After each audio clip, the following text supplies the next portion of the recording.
अस्सलामुअलैकुम hi friends எல்லாரும் எப்படி இருக்கீங்க அல்ஹம்துலில்லாஹ் நாங்க எல்லாரும் நல்லா இருக்கோம் சோ இன்னைக்கு நம்ம சேனல்ல உங்க எல்லாருக்குமே பிடிச்ச ஒரு நார்மலான ரொட்டீன் vlog தான் பார்க்க போறீங்க என்னோட ரொட்டீன் இப்ப பயங்கரமா சேஞ்ச் ஆயிருக்கு சோ இந்த வீடியோ எடுக்கறப்ப டைம் பாத்தீங்கன்னா ஈவினிங் ஒரு 4 மணி இருக்கும் கரெக்ட்டா இந்த டைம்க்கு நான் என்ன பண்ணிட்டு இருப்பேனா டெய்லியுமேவும் பேக்கிங் வர்க் தான் பார்த்துட்டு இருப்பேன் சோ இந்த அன்னைக்கு பாத்தீங்கன்னா அந்த ஒரு விஸ்கோஸ் ஹிஜாப் வந்து நமக்கு வந்திருந்துச்சு ஹிஜாப்லாம் சேனல்ல வந்து அப்டேட் பண்ண சொல்றீங்க சேனல்ல வந்து அபாயா போடுறதுக்கே திட்றீங்க வர வர புர்கா ப்ரமோஷனா போடுறீங்க சிஸ்டர் அப்படின்ட்டு புர்கா ப்ரமோஷன்லாம் கிடையாது நிறைய பேருக்கு தெரியும் ஒரு சிலருக்கு தெரியாதுன்னு நினைக்கிறேன் நம்ம வந்து இப்போ ரீசெண்டாக ஒரு 2 மந்த்ஸாக அபாயா ஹிஜாப் ஹேண்ட்பேக் இதெல்லாமே சேல் பண்ணிகிட்டு இருக்கோம் ஸோ அதுக்காக தான் நம்ம சேனலில் போடுறது ஹிஜாப்ஸ் எல்லாமே பார்த்திங்கன்னா டெய்லியுமே நம்மளோட இன்ஸ்டா பேஜ் அதுக்கப்புறம் வாட்ஸ்அப் குரூப்பில் அப்டேட் பண்ணிடுவேன் ஸோ அதில் வர ஆர்டர்ஸ் எல்லாமே எடுத்து பண்ணுறது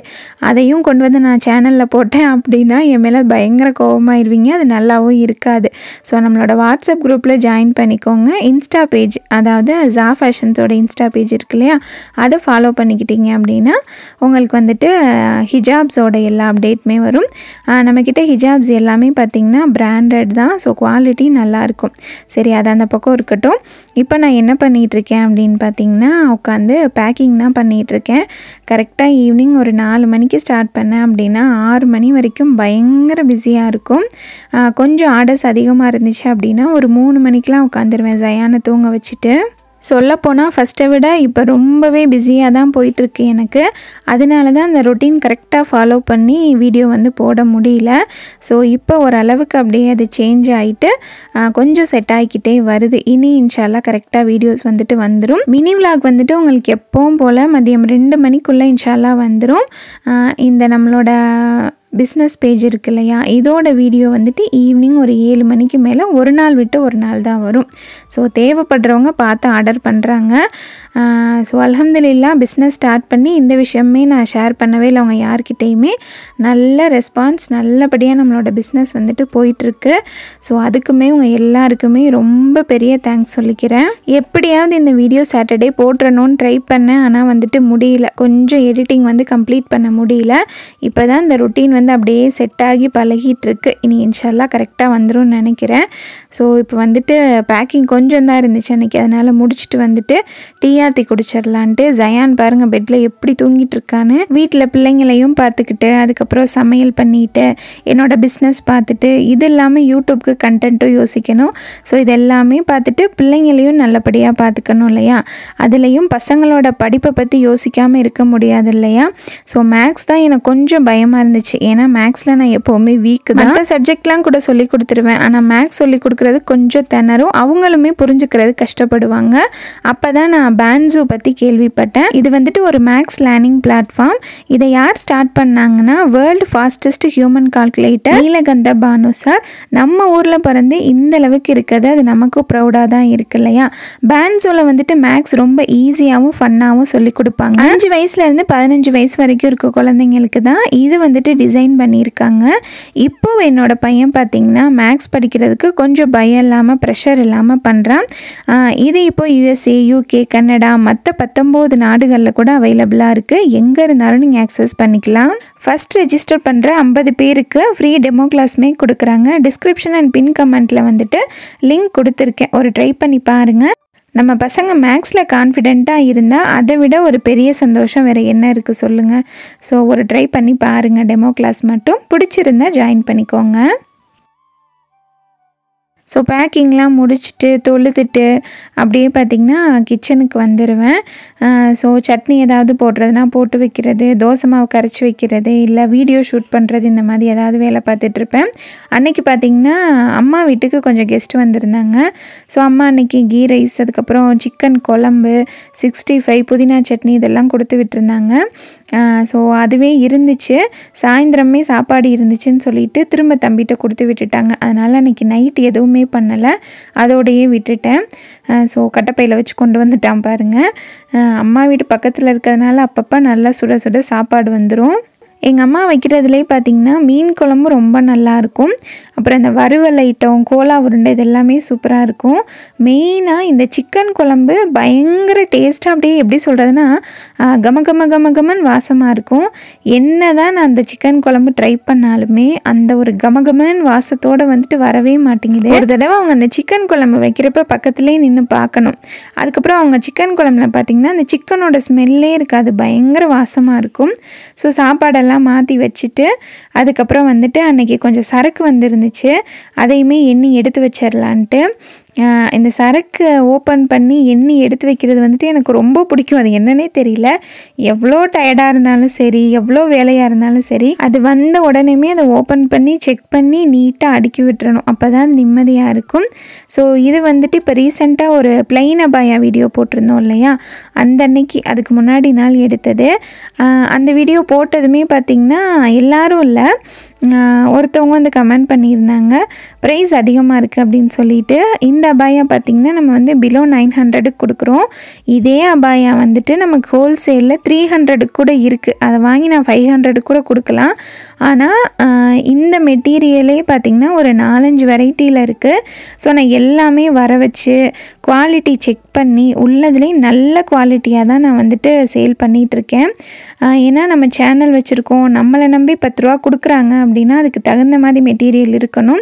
எல்லாரும் விற்கிறத நான் விற்க முடியாது இல்லையா. இது வரைக்கும் மாஷால்லா 300+ கொரியர் போயிருச்சு. எந்த ஒரு ரிமார்க்குமே இல்லை, எந்த ஒரு நெகட்டிவ் ஃபீட்பேக்குமே இல்லை. காரணம் வந்துட்டு நம்மளோட குவாலிட்டி தான். ஸோ வேற எங்கேயாவது வாங்கிட்டு மற்ற இடத்துல வாங்கிட்டு நம்மளோட கம்பேர் பண்ணாதீங்க. ஏன்னா வாங்கினவங்களே நம்மள்ட்ட அகைன் வாங்குறாங்க. காரணம் வந்துட்டு அந்த மெட்டீரியல் குவாலிட்டி மட்டும்தான். ஸோ அவ்வளோதான், அன்றைக்கி சரக்கெல்லாம் அடிக்கிட்டு இருந்த சாப்பாடை சாப்பிட்டுட்டு தூங்கியாச்சு. அப்படியே வீடியோ பார்த்திங்கன்னா நெக்ஸ்ட் டே லன்ச் ரொட்டீன்லேருந்து ஸ்டார்ட் ஆகுது. கரெக்டாக ஒரு 11:30 மணிக்கு தான் கிச்சனுக்குள்ளே வந்தேன். கொஞ்சம் வீடியோ ஒர்க் இருந்துச்சு, அதெல்லாம் முடிச்சுட்டு தான் வந்தேன். ஸோ ஜயானுக்கு பாலாத்தி கொடுத்துட்டு அதுக்கப்புறம் அம்மாவுமே கடைக்கு போகிறதுக்கு முன்னாடி நம்ம வீட்டுக்கு வந்துட்டு தான் போவாங்க, அவங்களுக்குமே பாலாத்தி கொடுத்துட்டு கொஞ்ச நேரம் வேலையை பார்த்துட்டே பேசிகிட்டு இருப்பேன். அப்படியே பார்த்திங்கன்னா அவங்க கிளம்பிடுவாங்க. இன்றைக்கி லஞ்சுக்கு பார்த்திங்கன்னா வெஜிடபிள்ஸ் வந்துட்டு ஒன்றுமே இல்லை. அதனால் என்ன பண்ணலான்னு யோசிச்சுட்டே இருந்தேன். நைட்டே வந்துட்டு பட்டாணி ஊற போட்டிருந்தேன், சரி குருமா மாதிரி வச்சு விட்டுறலாம் அப்படின்ட்டு. அதுக்கப்புறம் பட்டாணி குருமாவும் ஒயிட் ரைஸும் பார்த்திங்கன்னா இங்கே நம்ம வீட்டில் அந்தளவுக்கு இறங்காது. சரி என்னடா பண்ணலான்னு யோசிச்சுக்கிட்டே தான் பாலாத்திட்டு இருந்தேன். அதுக்கப்புறம் தான் ஒரு ஐடியா தோணுச்சு, ஜீரா ரைஸ் பண்ணிவிட்டு அதுக்கு வந்துட்டு பட்டாணி கிரேவி வைக்கலாம் அப்படின்ட்டு. இது ரெண்டோட காம்பினேஷன் வந்து சூப்பராக இருந்துச்சு.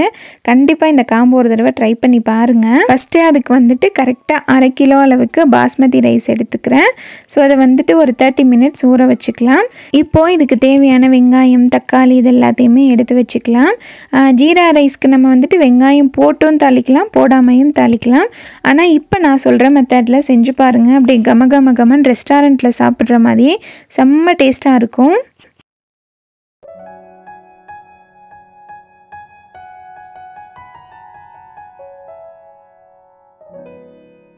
பால் அடுப்பில் வச்சுட்டு பக்கத்துலேயே நின்றுட்டே தான் இருப்பேன். அது பொங்குறப்ப கரெக்டாக ஆஃப் பண்ணிட்டு தான் அடுத்த வேலை பார்க்குறது, இல்லைன்னா நமக்கு 2 வேலை கண்டிப்பாக வச்சிருது. ஸோ இப்போ ஜீரா ரைஸ்க்கு 3 பெரிய வெங்காயத்தை வந்துட்டு நீல வாக்கில் கட் பண்ணி வச்சுட்டு சட்டியுமே அடுப்பில் வச்சுட்டேன் காய்கிறதுக்காக.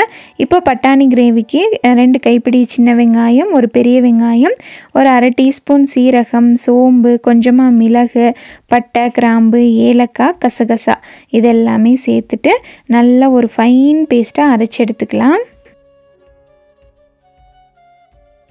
இப்போது ஜீரா ரைஸ் பண்ணுறதுக்கு கொஞ்சமாக கடலெண்ணெய் சேர்த்துட்டு இது கூடவே கொஞ்சமாக தேங்காய் எண்ணெய், நெய் சேர்த்துக்கலாம். தேங்காய் எண்ணெய் சேர்க்குறப்ப பார்த்திங்கன்னா அந்த தேங்காய் எண்ணெய் ஸ்மெல்லெல்லாம் வராது, சாப்பாடு எவ்வளோ நேரம் ஆனாலுமே நல்லா சாஃப்டாக இருக்கும், அதுக்காக தான் தேங்காய் எண்ணெய் சேர்க்குறது. ஸோ இப்போ அதில் பட்டை, கிராம்பு, ஏலக்காய், ஒரு பே லீஃப், ஒரே ஒரு ஸ்டார் அனீஸ் சேர்த்துக்கோங்க.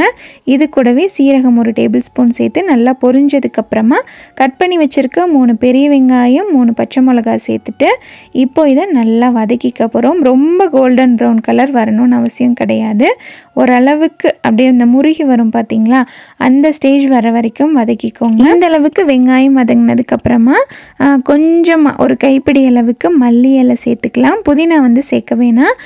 ஒரு 1/2 டீஸ்பூனுக்கும் கொஞ்சம் அதிகமாக இஞ்சி பூண்டு பேஸ்ட் சேர்த்துக்கலாம். தாளிக்கிறப்போ முந்திரி பருப்பு சேர்த்துட்டிங்க அப்படின்னா இன்னுமே டேஸ்ட் வந்து நல்லாயிருக்கும். இப்போது இதை நல்லா வதக்கி விட்டுருங்க. இந்த ஸ்டேஜில் கொஞ்சமாக தயிர் சேர்க்குறதுனா சேர்க்கலாம், என்கிட்ட இல்லை அதனால் இன்றைக்கி சேர்க்கலை. இப்போது குக்கரில் இந்த பட்டாணி கிரேவி பண்ணுறதுக்கு கடலெண்ணெய் சேர்த்துட்டு எண்ணெய் நல்லா சூடானதுக்கப்புறமா நம்ம அரைச்சி வச்சுருக்க அந்த பேஸ்ட் இருக்கு இல்லையா, அதை சேர்த்துட்டு கரெக்டாக 2 டேபிள் ஸ்பூன் அளவுக்கு இஞ்சி பூண்டு பேஸ்ட்டும் சேர்த்துட்டு இப்போது இதை நல்லா வதக்கிக்க போகிறோம். இந்த மசாலா எண்ணெயில் எந்த அளவுக்கு வதங்குதோ அந்த அளவுக்கு நமக்கு கிரேவி வந்துட்டு நல்லா டேஸ்ட்டாக இருக்கும். நல்லா மிக்ஸ் பண்ணி விட்டுட்டு மூடி போட்டு அப்பப்போ ஓப்பன் பண்ணி நல்லா வதக்கி விட்டுக்கோங்க. இப்போது இது நல்லா வதங்கி எண்ணெய் பிரிஞ்சு வந்துருச்சு. இந்த ஸ்டேஜில் 1 கப் ரைஸ்க்கு 1.5 கப் அளவுக்கு தண்ணி, இந்த ரேஷியோவில் தண்ணி வச்சுட்டு உப்பு செக் பண்ணிவிட்டு போட்டுக்கோங்க. அந்த தண்ணியை டேஸ்ட் பண்ணி பார்க்குறப்ப ஒரு உப்பு கூட இருக்கணும். அதே மிக்ஸி ஜாரில் ஒரு 2 பழமான தக்காளியுமே அரைச்சிக்கலாம் பட்டாணி கிரேவிக்காக.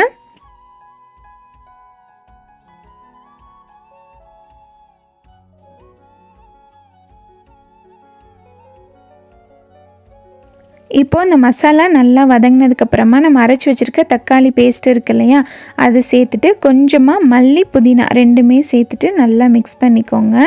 இப்போது இது ஒரு 10 நிமிஷத்துக்கு நல்லா வதங்கி வரட்டும். இந்த பக்கம் நம்ம வந்து அரிசி வேகிறதுக்கு தண்ணி சேர்த்துருந்தோம் இல்லையா, அது நல்லா கொதிக்க ஆரம்பித்ததுக்கப்புறமா நம்ம ஒரு 30 நிமிஷம் நல்லா ஊற வச்சு தண்ணி வடிகட்டி வச்ச பாஸ்மதி ரைஸ் இருக்கு இல்லையா, அதை வந்து சேர்த்துட்டு நல்லா மிக்ஸ் பண்ணிவிட்டு மூடி போட்டு ஒரு 7 to 8 மினிட்ஸ் அப்படியே விட்டுருங்க, கொதிச்சு வரட்டும். இந்த பக்கம் இந்த மசாலா வந்துட்டு நல்லா வதங்கிருச்சு. இந்த ஸ்டேஜில் நம்ம ஊற வச்சுருக்க பச்சை பட்டாணி இருக்கு இல்லையா, அதை வந்து சேர்த்துக்கலாம்.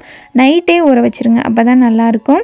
இப்போது இந்த கிரேவிக்கு தேவையான அளவுக்கு மிளகாய் தூள், 1 டேபிள் ஸ்பூன் அளவுக்கு மட்டும் மல்லித்தூள் சேர்த்துக்கலாம். இந்த ஸ்டேஜில் நீங்கள் தேங்காய் பால் இல்லைனா கொஞ்சமாக தேங்காய் கூட அரைச்சி ஊற்றிக்கலாம். நான் இன்றைக்கி எதுவுமே ஊற்றலை, சிம்பிளாக தான் செஞ்சுருந்தேன். கொஞ்சமாக தயிர் இருந்துச்சுனாலும் சேர்த்துக்கோங்க, டேஸ்ட் வந்துட்டு நல்லாயிருக்கும். நான் எதுவுமே சேர்க்கலை, வீட்டில் என்ன இருந்துச்சோ அதை வச்சு தான் ரெடி பண்ணியிருந்தேன். ஆனால் அது ரெண்டோட காம்பினேஷன் ரொம்ப நல்லா இருந்துச்சு. இப்போதுக்கு தேவையான அளவு அந்த பட்டாணி கிரேவிக்கு தேவையான அளவு உப்பு சேர்த்துட்டு மூடி போட்டு திரும்ப ஒரு 10 நிமிஷம் வச்சு விட்டுறலாம். மல்லித்தூள் வந்து தீந்துருச்சு, அதனால் ரீஃபில் பண்ணி கையோடு எடுத்து வச்சுட்டு அப்படியே கவுண்டர் டாப்பையும் க்ளீன் பண்ணி விட்டுட்டேன். இப்போ ஒரு 10 நிமிஷத்துக்கு அப்புறமா அந்த பட்டாணி வேகிறதுக்கு தேவையான அளவு தண்ணி சேர்த்துட்டு உப்பு செக் பண்ணிவிட்டு உப்புமே போட்டுக்கோங்க. இப்போ அதை நல்லா மிக்ஸ் பண்ணி விட்டுட்டு குக்கரை க்ளோஸ் பண்ணிவிட்டு ஒரு 3லேருந்து 4 விசில் விட்டு எடுத்தோம் அப்படின்னா பட்டாணி கிரேவி சூப்பராக ரெடி ஆயிரும்.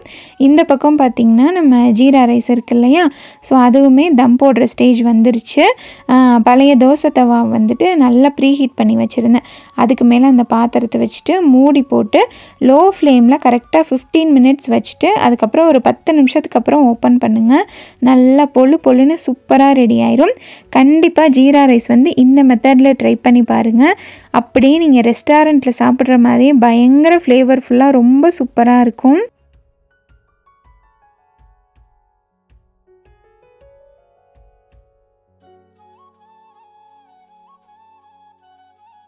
சாப்பாடு தம்மில் போட்டுட்டு அதுக்கப்புறம் குக்கருமே விசில் வந்துட்டு இருந்துச்சு. சரி தொழுதுட்டு வந்துடலாம் அப்படின்ட்டு போயிட்டேன். ஸோ மத்தியானம் ப்ரேயர் முடித்ததுமே பார்த்திங்கன்னா பயங்கர பசி எடுத்துரும். ஸோ அப்படியே வந்துட்டு இவங்களுமே வந்துடுவாங்க சாப்பிட்றலான்ட்டு ஒரு அடுப்பில் முட்டையுமே வேக போட்டுட்டு தான் போயிருந்தேன். அதையுமே கையோடு உரித்து எடுத்து வச்சிடலான்ட்டு. ஸோ அந்த கிரேவி பார்த்திங்கன்னா நல்லா திக்காக இருந்துச்சு. அதனால் ஒரு 1/2 டம்ளர் தண்ணி மட்டும் ஊற்றிட்டு கேஸ் ஆன் பண்ணி ஒரு 2 மினிட்ஸ் நல்லா கொதிக்க விட்டுட்டேன். நல்லா சூப்பராக ரெடி ஆகிருக்கு பாருங்கள். இந்த காம்போ பார்த்திங்கன்னா நமக்கு நான்வெஜ் சாப்பிட்டா எப்படி இருக்கும் அந்த மாதிரி தான் இருக்கும். ரொம்ப சூப்பராக நல்ல சாட்டிஸ்ஃபேக்ஷனாக இருக்கும். ஒரு கொதி வந்ததுக்கப்புறமா மேலே கொஞ்சமாக மல்லி இலை தூவிட்டு அப்படியே இறக்கிற வேண்டியது தான். ஸோ நம்மளோட ஜீரா ரைஸ் உங்களுக்கு வீடியோவில் பார்த்தாலே தெரியும். நல்லா குச்சியாக எவ்வளோ சூப்பராக வந்திருக்கு பாருங்கள், பொழுன்னு. கண்டிப்பாக இந்த மெத்தடில் ட்ரை பண்ணி பாருங்கள். இந்த ஜீரா ரைஸ்க்கு chicken gravy, mutton gravy, mutton குழம்பு, சிக்கன் குழம்பு, சிக்கன் சுக்கா, இந்த மாதிரி எல்லாமே பயங்கர காம்பினேஷனாக இருக்கும். ஸோ கண்டிப்பாக ட்ரை பண்ணி பாருங்கள். முட்டை வந்துட்டு எனக்கு அப்படியே சாப்பிட பிடிக்கல, அதனால் கொஞ்சமாக நல்லெண்ணெய் ஊற்றிட்டு அதில் பெப்பர், உப்பு, கொஞ்சோண்டு பெருங்காயத்தூள் மட்டும் போட்டுட்டு அப்படியே நல்லா மிக்ஸ் பண்ணி விட்டுட்டு முட்டையை 2ஆக கட் பண்ணி அப்படியே அதில் நல்லா ஃப்ரை ஆக விட்டுட்டேன். ஸோ ஒரு சைடு ஃப்ரை ஆனதுக்கப்புறமா நல்லா திருப்பி போட்டுட்டு கொஞ்சம் அப்படியே அந்த மொறுன்னு ஸ்டேஜ் வரும் பாருங்கள். அப்படியே எடுத்து நல்லா சுட அந்த சாப்பாடோடு வச்சு சாப்பிட்டா அவ்வளோ சூப்பராக இருக்கும். எனக்கு சில்லி பவுடர் போடுறத விட இந்த பெப்பர் பவுடர் போட்டு சாப்பிட்றது ரொம்ப பிடிக்கும். ஸோ அன்னைக்கு அல்ஹம்துலில்லாஹ் லன்ச் வேலை வந்துட்டு ரொம்ப ஈஸியாகவும் முடிஞ்சிருச்சு, நல்ல டேஸ்டியாக ஃபில்லிங்காகவும் இருந்துச்சு. ஜூலை மாதம் ஆயிடுச்சு, இன்னுமே மாம்பழ சீசன் மாதிரி மாம்பழம் கிடச்சிட்டு தான் இருக்குது, நம்மளுமே மாம்பழத்தை விடுற மாதிரி இல்லை. ஸோ அல்ஹம்துலில்லாஹ் அன்றைக்கி லன்ச் வந்துட்டு இதுதான். நீங்களுமே கண்டிப்பாக ஒரு நாளைக்கு இந்த மாதிரி ட்ரை பண்ணி பாருங்கள். ரொம்ப சிம்பிளாகவும் வேலை முடிஞ்சிடும், நல்ல ஃபீலிங்காகவும் இருக்கும். ஸோ இந்த வீடியோ இதோட முடியுது. அடுத்த வாரம் இதே மாதிரி ஒரு இன்ட்ரெஸ்டிங்கான வீடியோவோட உங்களை வந்து மீட் பண்ணுறேன். Thank you so much. அஸ்ஸலாமு அலைக்கும்.